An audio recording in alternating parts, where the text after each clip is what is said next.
നമ്മൾ MRC ഓണറും നമ്മുടെ ഫൗണ്ടേഴ്സും മാത്രമായിരിക്കും MRCയിലുള്ളത്. ബാക്കി എല്ലായിടത്തും നമ്മൾ പോയി പറഞ്ഞിട്ടുണ്ട്, നമ്മളെ MRC ടാഗിന് യൂസ് ചെയ്യലെന്ന് പറഞ്ഞിട്ടുണ്ട്. അത് കയ്യിലിരിപ്പുണ്ടല്ലേ, അഹങ്കാരം കൂടി എങ്ങനെ?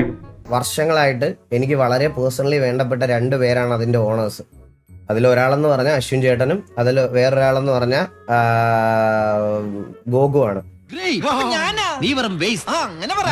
എടാ, ഇത്രയും മോശം സമയത്ത് അവരതിന്റെ ഓണർഷിപ്പ് ടേക്ക് ഓവർ ചെയ്യാൻ വരിക എന്ന് പറഞ്ഞാൽ എത്ര നാണക്കേടോട് കൂടിയാണ് അത് ചെയ്യേണ്ട അവസ്ഥ നിങ്ങൾ തന്നെ ആലോചിച്ച് നോക്ക്.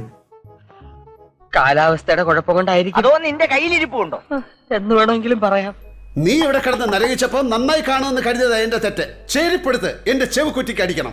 പറയുന്നില്ല, കാരണം ഇപ്പോഴത്തെ അവസ്ഥയിൽ ഇപ്പോ ഈ പേരെന്ന് പറഞ്ഞ ഇപ്പൊ ഒരു എന്താ പറയാ, ആർക്കും പറയാൻ പറ്റാത്ത ഒരു രീതിയിലോട്ടായി പോയി. ഇപ്പൊ നമ്മുടെ പേര് ഒരു കോമാളിയാക്കി പറഞ്ഞുണ്ട്, അതുകൊണ്ട് മനുഷ്യർ പുറത്തിറങ്ങി നടക്കാൻ മേല ഉണ്ടാക്കി വെച്ച ഒരു MRC എന്ന് പറഞ്ഞ ഒരു മാർഷലസ് എന്ന് പറഞ്ഞ ഓർഗ് അല്ലെങ്കിൽ ക്ലാൻ എന്താ പറ്റെ, അതിന്റെ പേര് ഇങ്ങനെ ഒരു അത് പറയാൻ തന്നെ ഒരു എന്താണ് ഒരു ചീത്തപ്പേരായി എന്നുള്ള രീതിയിലോട്ട് പൊയ്ക്കൊണ്ടിരിക്കുകയാണ്. കാരണം ഇത്രയും വൃത്തികെട്ട ഒരുത്തനെയാണല്ലോ കൂടെ കൊണ്ടിടുന്ന ആലോചിക്കുമ്പോ എന്റെ തൊലി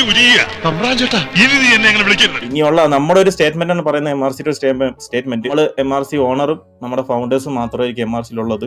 ബാക്കി എല്ലായിടത്തും നമ്മൾ പോയി പറഞ്ഞിട്ടുണ്ട്, നമ്മളെ MRC ടാഗിന് യൂസ് ചെയ്യലെന്ന് പറഞ്ഞിട്ടുണ്ട്. എന്റെ ശ്രീപത്മനാഭ, നാളെ ഇടിവെട്ടും പാമ്പ് കടിയും കൂടെ ഒരുമിച്ചാണല്ലോ. കുട്ടിയും പോയി, കിടപ്പാടവും പോയി, ആ പാടുണ്ടായിരുന്ന മാനവും പോയി. ഇനി അവർ ചെയ്യുന്നതിൽ നമുക്ക് നമ്മൾ MRC ആയിട്ട് ഒരു ബന്ധവുമില്ല. ഇനി എന്തൊക്കെ കാണിച്ചു കൂട്ടിയാലും നമ്മളായിട്ടൊരു ഇതുമില്ല. തന്നെയല്ല, നിങ്ങൾ ഇപ്പൊ ചെയ്തത് ശരി എന്നുള്ള പക്ഷക്കാരനാണ് ഞാൻ. ഇന്നല്ലെങ്കിൽ നാളെ ഞാനിത് പ്രതീക്ഷിച്ചതാ. ഇപ്പോഴാ അവന്റെ തനി സ്വരൂപം ശരിക്കും പുറത്തു കാണി. എനിക്കൊരവസരം കൂടി തരണം ഈശ്വര. ഇനി ആരുടെ തലകരിക്കാൻ? ഇനി നമ്മളിപ്പോ MRCയിൽ നമ്മൾ ഓണർ ഞാനും ആശുരാണനും പിന്നെ നമ്മുടെ ഫൗണ്ടേഴ്സായ ഇപ്പോ 6 പേരുണ്ട്. ബാക്കി അവരും കൂടെയാണ് ഇപ്പൊ ഉള്ളത്. അരിയും മുങ്ങി, മണ്ണെണ്ണയും മുങ്ങി, മാസം തോറും കിട്ടണ പഞ്ചസാരയും മുങ്ങി. തൽക്കാലം ഇത്രയും മതി. വരട്ടെ.